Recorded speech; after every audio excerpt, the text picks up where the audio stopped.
Tobella, Tobella, Tobella, Tobella, Tobella, Tobella, Tobella, Tobella, Tobella, Tobella, Tobella, Tobella, Tobella, Tobella, Tobella, Tobella. Welcome back. Welcome back. Okay, I need to stop this singing and just get into today's video. So, welcome back to the mental health awareness series. Yes, I almost forgot. Yes, what the topic is today. So, welcome back to. I feel like I've been saying welcome back for a minute now.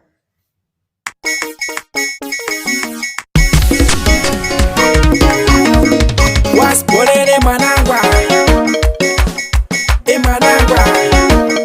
Nego Saran Sarani Nashi Amampa, Ishi Amampa, Nego Saran Sarani Nashi Amampa, Ishi Amampa. Okay, so mental health tip number 2 is communication. Yes, communication. So the reason why I chose communication as the second tip, or as one of the tips that I'm going to be sharing about, because I realized that through my mental health journey, what really helped a lot was being able to communicate how I was feeling with the people that were around me. And it didn't just end there, but the people who were around me were also able to comprehend and understand what it is, what I was to comprehend. Hey! They were able to comprehend what I was trying to communicate with them. So it doesn't end with just communicating how you feel, or trying to explain that, this is what I feel, and people just listening to what you're saying. But are they able to comprehend what you are trying to tell them? Because if there's no comprehension of what you're trying to explain, honey, you're going to be explaining yourself 10 million times, okay? So it really is a team effort, whereby you need to bring yourself in. As much as it's difficult, you need to bring yourself to communicate how you're feeling. And on the other hand, if you're a person who's receiving the communication, be able to comprehend what it is that is being told to you. So depression is still very, and as much as people think that they know a lot about it from just, assumptions and a little knowledge that they've heard here and there, it's a whole different ball game when you are the one that is currently going through the situation. Lived experience is very different from textbook knowledge. It's the same with going to university and learning whatever it is that you need to learn. Once you come and you have to apply the practical stuff, it's different, okay? So yes, knowing a little bit about it is just groundwork, but the actual work starts with when you're actually living it and you are within it. So I've broken down communication into 3 components, right? So there is the initial communication of how you're feeling and whatever it is that you're trying to communicate. Then there's the listening part, that are you guys listening to each other? As I'm sharing to you how I'm feeling, are you listening to what I'm saying? And am I listening to what you are saying back to me, right?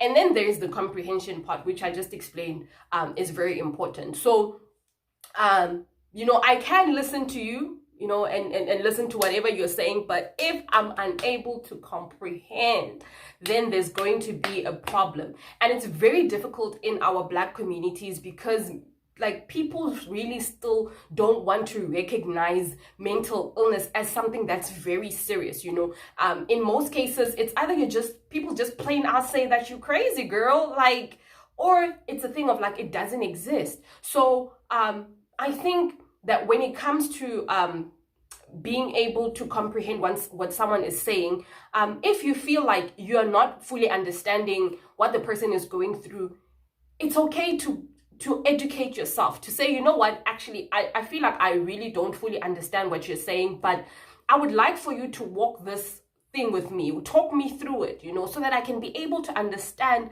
what is it that you're going through, instead of just making assumptions and being like, oh, depression, yes, I once heard about it, that it's this thing, when you're just sad, man, like, just get over it, but let's try and go the extra effort and go the extra effort to try and learn what is this thing, that you're going through. Please, Shem, I really don't fully understand what you're talking about. Please explain to me so that I can be able to help you better.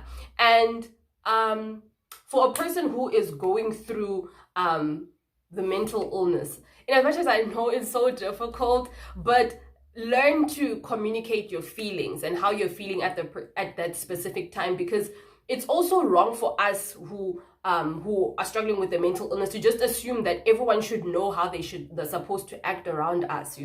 I think in the beginning I had that problem. I just thought that everyone around me should just hear the fact that I have depression and just know automatically what they're supposed to do and how they're supposed to help me. But then over time, I'm so grateful for the kind of friends that I have who would be like, no, sissy, actually, we don't know how we're supposed to help you. You can't just keep quiet and just, expect it to be okay. Talk to us. What is it that's the problem? If you feel like you are unable to communicate properly, let's schedule time to sit down and talk so that we can we can try and understand what you are going through. But don't just assume that people are going to know what to do. It's something new.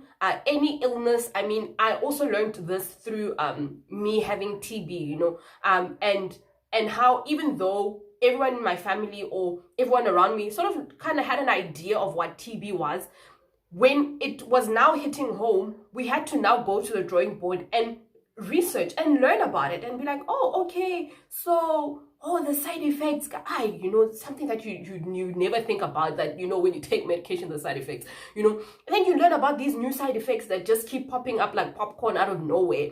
But the key thing was that we were willing to go to the drawing board and learn about it and walk the journey together. So same with any mental illness, be willing to walk the journey with that person through communicating to say, okay, how are you feeling today? Okay, you don't feel like you want to be around people. Fine. Okay, I'm gonna give you space. Okay, today you feel like talking. Okay, I'll just be there. You just want me to listen. Okay, fine. I'm gonna just be here to listen. Okay, today you want to share with me how I can help you. Okay, cool. I'm here to listen to that, and we can walk together to see if I'll be able to help you in this way. Or I can also communicate as a person who's helping you. I can communicate that, hey, yes, my friend, I feel like I can show up for you in this way and in that way and in this way. Will that be okay? But the key thing is that have the comfortability of being able to communicate that, okay, this is how I feel, and create that space of communication. So that is tip number 2. I really decided that, I want to keep these tips very sweet and short, but straight to the point, with us just communicating. Communication is key in any relationship anyway. So even as we journey through our mental illness, communication is still key.